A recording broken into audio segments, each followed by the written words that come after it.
साधना institute के छात्र।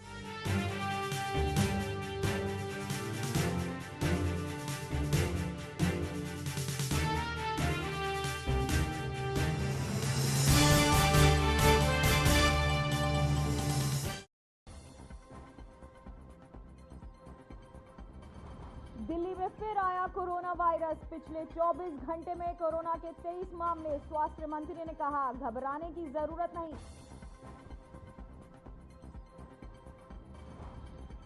अमेरिकी राष्ट्रपति की एप्पल को धमकी, अगर भारत या कहीं और बने आईफोन अमेरिका में बेचे तो लगेगा 25% टैरिफ। डोनाल्ड ट्रंप ने अपने social media platform truth social पर किया पोस्ट। राजस्थान के मदरसों में पढ़ाया जाएगा ऑपरेशन सिंदूर। मदरसा बोर्ड का फैसला, कर्नल सोफिया कुरैशी पर होगा फोकस। भारतीय सेना के युवा अफसर का सर्वोच्च बलिदान। सिक्किम में एक कॉन्वॉय मिशन के दौरान जवान शहीद, साथियों की जान बचाते हुए लेफ्टिनेंट शशांक तिवारी ने दी प्राणों की आहुति।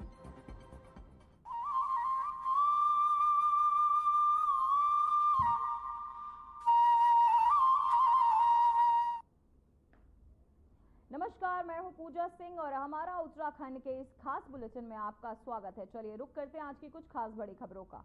मुख्यमंत्री पुष्कर सिंह धामी ने मुख्यमंत्री आवास पर मुख्य सेवक सदन में आयोजित कार्यक्रम में 112 नवचयनित परिवहन आरक्षियों को नियुक्ति पत्र प्रदान किए। साथ ही मुख्यमंत्री ने चारधाम यात्रा मार्ग पर सड़क सुरक्षा के प्रति जन जागरूकता बढ़ाने के उद्देश्य से 2 प्रचार वाहनों को भी रवाना किया है। इस मौके पर नियुक्ति पत्र प्राप्त करने वाले नवचयनित अभ्यर्थी को सीएम धामी ने शुभकामनाएं देते हुए कहा कि ये सफलता न केवल चयनित युवाओं के परिश्रम, अनुशासन और संकल्प का परिणाम है, बल्कि इसमें उनके परिवारजनों के सहयोग, त्याग और आशीर्वाद की भी महत्वपूर्ण भूमिका है।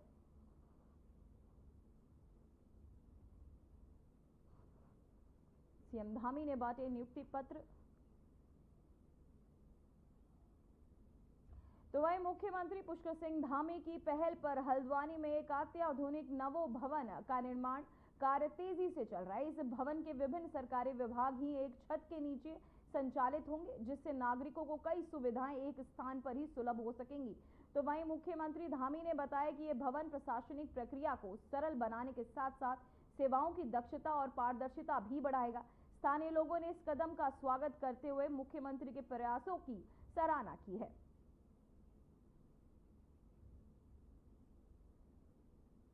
नागरिकों को मिलेगी कई सुविधाएं। हल्द्वानी में बन रहा है अत्याधुनिक भवन, वहीं नागरिकों को अब कई सुविधाएं मिलेगी।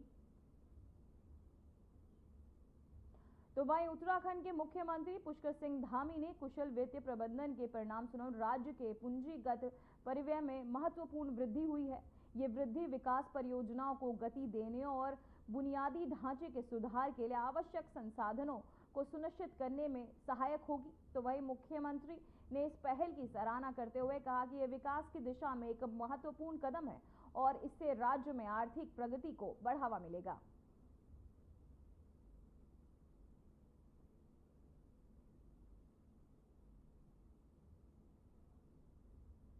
तो वहीं उत्तराखंड को सांस्कृतिक और आध्यात्मिक रूप से और अधिक प्रभावशाली बनाने की दिशा में एक और महत्वपूर्ण कदम उठाया गया है। मुख्यमंत्री पुष्कर सिंह धामी के निर्देश अनुसार उत्तर प्रदेश सीमा में सटे हरिद्वार जिले के नारसन बॉर्डर पर एक आकर्षक स्वागत द्वार का निर्माण किया गया है। ये स्वागत द्वार उत्तराखंड की सांस्कृतिक पहचान, आस्था और परंपरा को दर्शाता है। उत्तर प्रदेश से उत्तराखंड में प्रवेश करने वाले श्रद्धालुओं, पर्यटकों और नागरिकों के लिए ये द्वार एक सकारात्मक और गरिमाई संदेश देता है। साथ ही देखिए इस पर हमारी एक रिपोर्ट। उत्तराखंड के मुख्यमंत्री पुष्कर सिंह धामी के निर्देश पर उत्तर प्रदेश सीमा से लगे हरिद्वार जिले के नारसन बॉर्डर पर भव्य स्वागत द्वार तैयार किया गया है। ये द्वार ब्रह्म कमल की आकृति से सुशोभित है, जो देवभूमि की आस्था, परंपरा और सौंदर्य का प्रतीक है। ये द्वार कहता है कि उत्तराखंड पधारिए, जहां आस्था और प्रकृति आपका स्वागत करती है। ये द्वार करीब 4.5 करोड़ की लागत से बनी है। ये प्रवेश द्वार यात्रियों को उत्तराखंड पहुंचने के एहसास को यादगार बनाती है। उत्तराखंड ऋषियों की तपोभूमि है, नदियों की उद्गम स्थली और हिमालय की गोद में बसी संस्कृति का अमूल्य धरोहर है। बद्रीनाथ और केदारनाथ जैसे 4 धाम यही बसते हैं। गंगा यमुना जैसे जीवनदायिनी नदियां यही बहती है। अनगिनत मनोरम पर्यटन स्थल है। इस प्रवेश द्वार पर संस्कृत और हिंदी से संदेश अंकित है। स्वागतम देवभूमि उत्तराखंड। देवभूमि में आपका स्वागत है।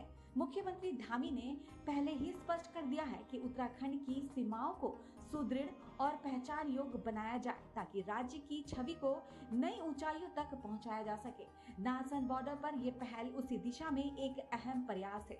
प्रशासनिक अधिकारियों के अनुसार स्वागत द्वार की डिजाइन में स्थानीय स्थापत्य कला, धार्मिक प्रतीक और पारंपरिक वास्तुकला का विशेष ध्यान रखा गया है। ये स्वागत द्वार उत्तराखंड की समृद्ध सांस्कृतिक पहचान, धार्मिक आस्था और प्राकृतिक विरासत का प्रतीक है। अब उत्तर प्रदेश से उत्तराखंड में प्रवेश करने वाले श्रद्धालुओं, पर्यटकों और यात्रियों का स्वागत गरिमापूर्ण माहौल में होगा, जो राज्य की सकारात्मक छवि को और मजबूत करेगा।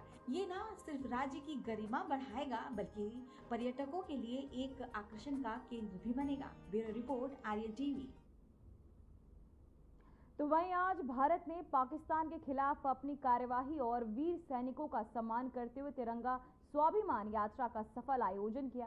इस यात्रा में मसूरी विधायक और कैबिनेट मंत्री गणेश जोशी, बीजेपी युवा मोर्चा के राष्ट्रीय उपाध्यक्ष नेहा जोशी, नगर पालिका अध्यक्ष मीरा सकलानी, वहीं विभिन्न स्कूलों के छात्र छात्राएं, राजनीतिक संगठनों और सामाजिक संस्थाओं ने भाग लिया। यात्रा की शुरुआत टिहरी बस स्टैंड से हुई और ये घंटाघर माल रोड होते हुए गांधी चौक तक फैली।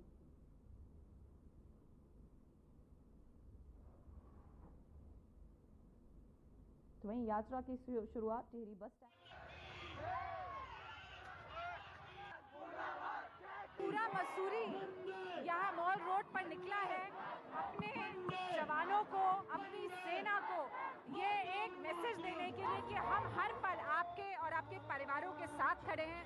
आप जो बलिदान, जो त्याग हमारे लिए करते हैं उसके लिए हम सदा आपके कृतज्ञ रहेंगे और ऐसे नागरिक बनने की कोशिश करेंगे जिससे आपको भी हम पर उतना ही गर्व हो जितना हमें आप पर गर्व हो। ये संदेश देने के लिए, धन्यवाद देने के लिए आज मसूरी पूरा सड़कों पे उमड़ा है। भारतीय सेना के लिए क्या कहेंगे? जिस तरीके से साहस, देखिए, भारतीय सेना की वजह से आज हम सब यहाँ खड़े हैं। भारतीय सेना ही वो सेना है जिसने पाकिस्तान के घर में घुसकर आतंकवादियों के ठिकाने को तबाह किया, उनके एयर बेसिस को तबाह किया। भारतीय सेना को मैं नमन करती हूँ और मैं हर एक उस सैन्य परिवार को भी नमन करती हूँ जो अपने बच्चों को सेना में भेजते हैं और इस परंपरा को आगे बढ़ाते हैं। भारत की तीनों सेनाओं ने, नौसेना, थल सेना और जल सेना ने ऑपरेशन सिंदूर के तहत मात्र 2 दिन के अंदर पाकिस्तान को घुटने पर ला दिया। उसके 9 एयरबेस तबाह कर दिए, उसकी 20 चौकियां तबाह कर दी। जहां मात्र भारत के 5 सैनिक शहीद हुए, वहीं पाकिस्तान के 50 सैनिक मारे गए, 100 आतंकवादियों को मारा गया। और 2 दिन अगर युद्ध होता तो पाकिस्तान टूटने की कगार पर था। इतिहास गवाह है कि जब जब पाकिस्तान ने आमने सामने की लड़ाई लड़ी है, उनको हार देखनी पड़ी है। 1971 में विश्व का सबसे बड़ा सरेंडर 95,000 सैनिकों ने भारत की सेना के सामने आत्मसमर्पण किया था और पाकिस्तान को अपनी हार दिखते हुए वहाँ के डीजीपीओं ने भारत के डीजीपीओं से बात की और भारत की शर्तों पर सीज फायर हुआ। भारत की सेना के जज्बे को सैल्यूट करने के लिए आज पूरे देश के अंदर तिरंगा यात्रा निकाली जा रही है। बहुत ही हर्ष का विषय है कि मसूरी में समस्त नागरिक, समस्त वर्गों के लोग, समस्त धर्मों के लोग, छात्र छात्राएं मिलकर एक बड़ी तिरंगा सम्मान यात्रा, शौर्य यात्रा में आज सबने प्रतिभाग किया और हमें गर्व है भारतीय सेना पे, प्रधानमंत्री नरेंद्र मोदी जी पे, हमारी देश के जवानों पे, जिन्होंने मिलकर हमें इस प्रकार से सुरक्षित रखा हुआ और हमें फतेह दिलाई है। उन्हीं के सम्मान में आज ये तिरंगा एकता यात्रा, शौर्य यात्रा का आयोजन हुआ। तो वहीं ऑपरेशन सिंदूर से दुश्मन देश पाकिस्तान के खिलाफ देश के सैन्य बलों ने अदम्य साहस के प्रति कृतज्ञता जताने के लिए देश भर में कांग्रेस जय हिंद रैली निकालेगी। उत्तराखंड की रैली हल्द्वानी में 31 मई को निकाली जाएगी। कांग्रेस के प्रदेश अध्यक्ष करण महारा ने जानकारी दी कि वर्चुअल बैठक के जरिए प्रदेश प्रभारी, आपको साथ ही बताते चले कि साथ ही प्रदेश में चल रहे परीक्षण शिविरों और अन्य संगठनात्मक आंदोलन गतिविधियों के बारे में भी जानकारी ली गई।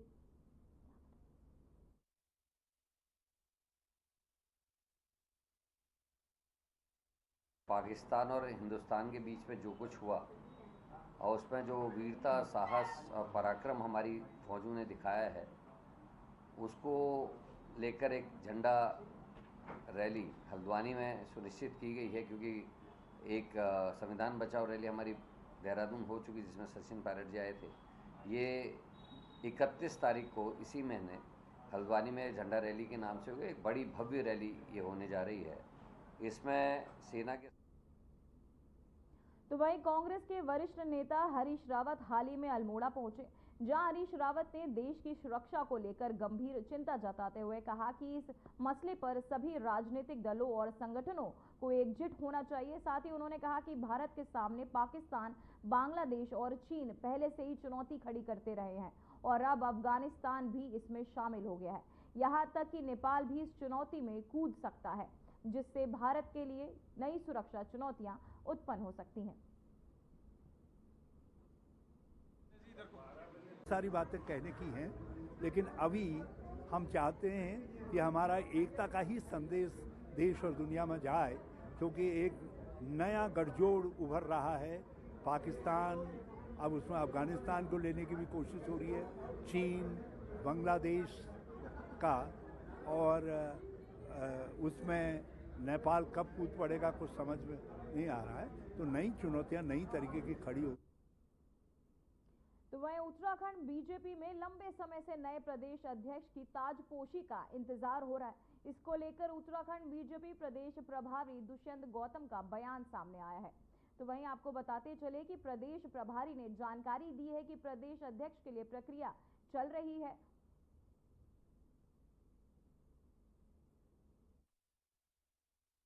सब कार्य रूटीन के अंदर है। 14 राज्यों के हम प्रदेश अध्यक्ष घोषित कर चुके हैं। कुछों का पाइपलाइन में चल रहा है, जल्दी ही, क्योंकि आपको जो एक आतंकवादी घटना घटी थी पहलगांव में, उसका जवाब देना, उस पर ध्यान करना बहुत जरूरी था। तो इस दौरान हम संगठन तो वहीं देश भर में एक देश एक चुनाव को लेकर इन दिनों चर्चा हो रही है। सांसद के तहत नियुक्त की गई संयुक्त संसदीय समिति विभिन्न प्रदेशों का दौरा कर सभी राजनीतिक दलों के प्रतिनिधियों से सुझाव ले रही है।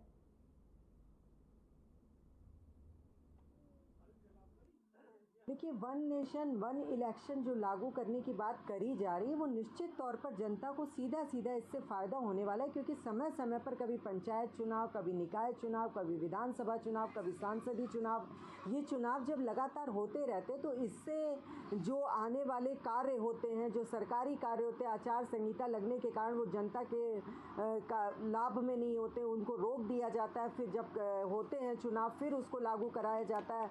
तो बार बार जो ये आचार संहिता लगती है, नुकसान होता है। इन चीज़ों को भी देखा जाए तो निश्चित तौर पर वन नेशन वन इलेक्शन लागू होने से जनता को सीधे सीधे फायदा मिलेगा, और बार बार जो चुनाव होने की प्रक्रिया है उससे जो करोड़ों रुपए खर्च होते हैं, उससे वित्तीय जो नुकसान हमें होता है उससे भी हम काफ़ी हद तक बचेंगे। तो निश्चित तौर पर वन नेशन वन इलेक्शन का जो ये प्रस्ताव है ये लागू होना चाहिए। ये जनता के सीधे सीधे फायदे का कार्य। एक देश एक चुनाव के लिए संसदीय समिति उत्तराखंड दौरे पे है, और कांग्रेस का 2 सदस्यीय प्रतिनिधिमंडल जो है संसदीय समिति से मिला है। कांग्रेस पार्टी ने जो अपना विचार है उनसे साझा किया है। कांग्रेस पार्टी ने स्पष्ट तौर पर कहा है कि ये एक बहुत जटिल प्रक्रिया है, क्योंकि बहुदलीय लोकतंत्र में अगर जो है कभी कोई राज्य की सरकार गिरेगी, कभी केंद्र की सरकार अगर अस्थिर होगी, तो फिर 5 साल तक जो है वो उसका क्या होगा, क्योंकि ये एक तकनीकी विषय है। और निश्चित तौर पर जो है आज़ादी के बाद लंबे समय तक एक देश और एक चुनाव होते रहे हैं, और वैसे भी इस देश के अंदर त्रिस्तरीय पंचायत चुनाव की व्यवस्था है। तीनों चुनाव की अपनी अपनी रणनीति होती है, अपने अपने मुद्दे होते हैं। और कांग्रेस ने ये भी कहा है कि जो मतदाता सूचियां हैं वो तीनों चुनाव के लिए एक ही मतदाता सूची बने। इस पर जो है चुनाव आयोग को ज़्यादा काम करने की आवश्यकता है, तभी जो है पूरे चुनाव में पारदर्शिता आएगी। अब चुनाव की जो तो वहीं कुआवर क्षेत्र में नेशनल हाईवे की बदहाल स्थिति को देखते हुए कांग्रेस ने प्रदर्शन के बाद जिला अधिकारी आलोक पांडे मीडिया के सामने कहा कि कुआवर एनएच की समस्या से समाधान के लिए वैकल्पिक बाईपास को मंजूरी मिल गई है। लगभग 10.50 करोड़ रुपए की लागत से बाईपास 2 माह के भीतर तैयार कर लिया जाएगा।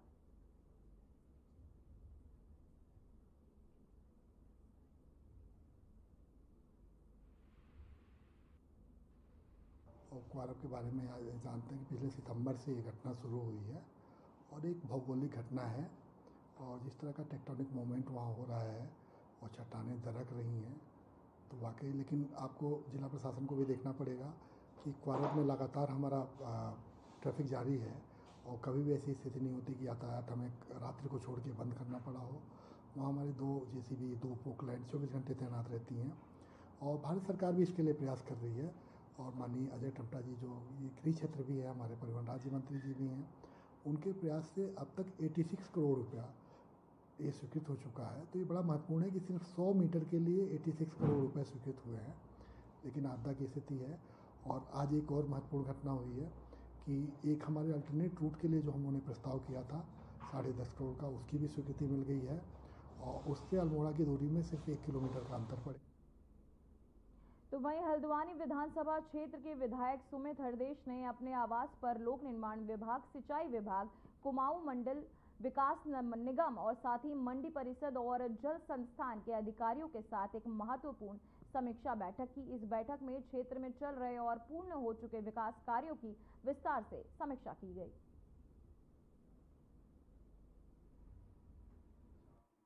चयनित में मेरे को हल्द्वानी की महान जनता ने करा है। तो जो विधायक निधि का वितरण हुआ है, उस विधायक निधि के लोकार्पण नहीं हो पाए संबंध, तो मैंने उनको निर्देश दिए कि सबसे पहले तो जो लोकार्पण 2022 से लेके अभी तक, मेरे हिसाब से, अब हो सकता है शायद मैं गलत हूँ, लेकिन इस प्रदेश में विधायक निधि खर्च करने में सबसे तेज़ मैं ही रहा हूँ। और हमारा प्रयास यही रहता है कि जो विधायक निधि है और जो त्वरित यहाँ पे आवश्यकताएँ होती हैं उनको हम पूर्ण कर पाएँ। तो वही मैंने पहले निर्देश दिए। पर उसके बाद अवश्य, क्योंकि गर्मी का सीज़न आने वाला है, आ ही गया है, पानी की आपूर्ति कैसे होगी, जल संस्थान से मैंने डिस्कशन करा, उनके जो कुछ प्रस्ताव है मैंने कहा मेरे लायक जो हो आप मुझे बताइए, कुछ अगर विधायक निधि के मद से अगर कहीं पे पेयजल की आपूर्ति के लिए आपको चाहिए कुछ तो मुझे बताइए। तो वहीं फायर सीजन शुरू होते उत्तराखंड में वन्य अग्नि यानी फॉरेस्ट फायर के नियंत्रण को लेकर वन विभाग ने अपनी कमर कस ली है। वहीं वन विभाग ने हॉफ डॉक्टर धनंजय मोहन ने बताया कि पिछले साल के मुकाबले इस बार वन्य अग्नि मामले में बहुत कम और जितनी भी छुटपुट घटनाएं हो रही हैं उनका तुरंत निवारण किया जा रहा है।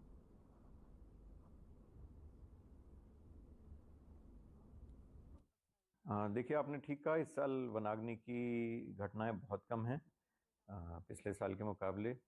और लेकिन हम लोग की तैयारी पूरी है। और इस वर्ष भी हमने चाहे हमारे क्रूज स्टेशन हों, चाहे फायर वॉचर्स का एंगेजमेंट हो, चाहे अन्य तैयारियां हों, वो पूरी हमारी बिल्कुल मुस्तैद हैं। और हमारे फील्ड कर्मी भी पूरी तरह से तैयार हैं। और जो भी छुटपुट घटनाएं हो रही हैं उनका तुरंत निवारण किया जा रहा है। In shortest possible time, in minimum response time हमारी टीम्स वहाँ पहुँच के जो भी वनाग्नि की घटनाएं होती हैं उसको नियंत्रित करते हैं।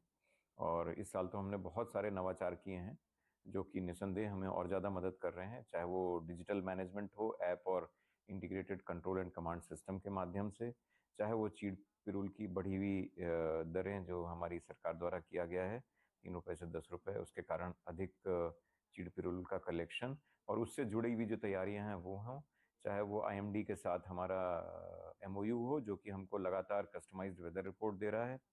और इस तरह की हमने बहुत तैयारियां की हैं इस बार। अभी हमने रिसेंटली हंस फाउंडेशन के साथ भी MOU साइन किया है ताकि उनके वॉलंटियर्स भी हमको वनाग्नि में पूरी तरह से मदद करें।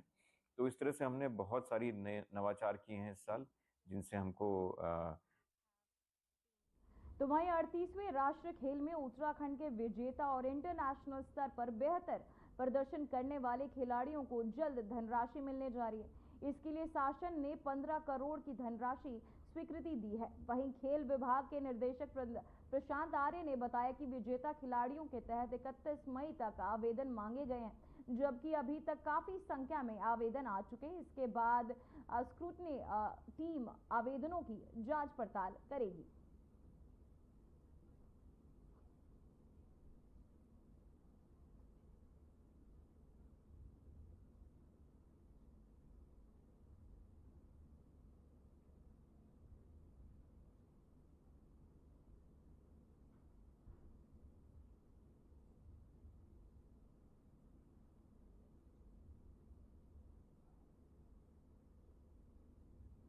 तो वहीं उत्तराखंड के पूर्व मंत्री हरक सिंह रावत ने संबंधित संपत्ति मामले में ईडी के कुर्की आदेश पर 21 अगस्त तक हाई कोर्ट की ओर से रोक लगी रही।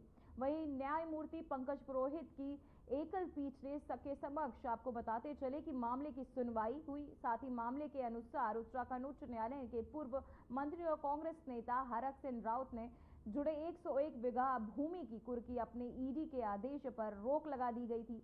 ईडी ने इस साल जनवरी में मनी लॉन्ड्रिंग एक्ट पीएमएलए के तहत यह कार्यवाही की थी। ईडी की ओर से दावा किया गया था कि संलग्न भूमि पंजीकरण मूल्य 6.56 करोड़ है, जबकि इसका ब्याज मूल्य 70 करोड़ रुपए से अधिक अनुमानित है।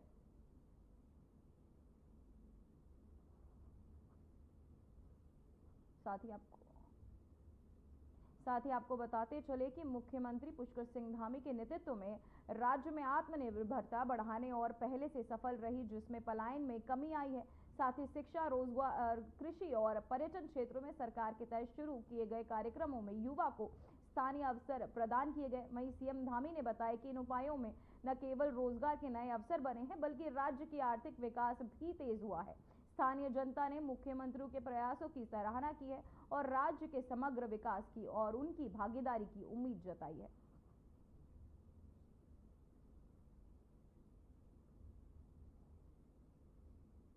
उत्तराखंड में इस बार ग्रीष्मकालीन राजधानी गैरसैंण में अंतर्राष्ट्रीय योग दिवस पर राज्य स्तरीय कार्यक्रम करेगी। वहीं शासन ने आयुष विभाग को इसकी अनुमति दे दी है। पहली बार योग दिवस पर 10 देशों के राजदूतों को भी आमंत्रित किया जा रहा है। कार्यक्रम में मुख्यमंत्री पुष्कर सिंह धामी योगासन कर आम लोगों के स्वस्थ जीवन शैली के लिए योग को अपनाने का संदेश देंगे। 21 जून को 11वां अंतर्राष्ट्रीय योग दिवस मनाया जाएगा। राज्य स्तरीय कार्यक्रम के लिए इस बार गैरसैंण को चुना गया है।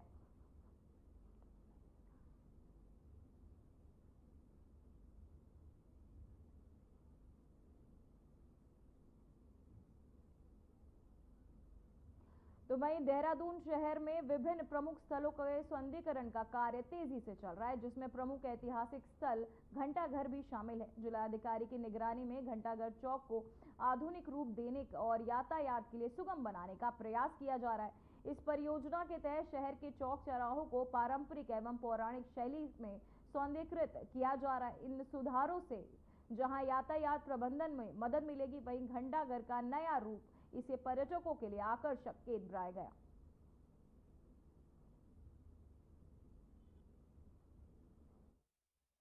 देखिए, घंटाघर हमारी राजधानी का आइकॉनिक मॉन्यूमेंट है और इसकी अपनी कल्चरल और हिस्टोरिकल सिग्निफिकेंस है। ये हमारी सांस्कृतिक धरोहर है और हार्ट ऑफ द सिटी में लोकेटेड होने के कारण ये डिसाइड किया गया था कि इसको और भव्य स्वरूप दिया जाए और ये लोगों को और एक्सेसिबल हो। जो इसका अभी प्रीवियस डिज़ाइन था उसमें इसका व्यू कहीं ना कहीं पर ब्लॉक हो रहा था और अंदर भी इसकी मेंटेनेंस होने में प्रॉब्लम हो रही थी। तो एक तो इसको स्ट्रक्चरल रीडू किया गया, रीडिज़ाइन किया गया है और साथ ही जो हमारी पहाड़ी शैली में हम इसको किस तरह से। फिलहाल खबरों में बस इतना ही। मुझे दीजिए इजाजत। नमस्कार।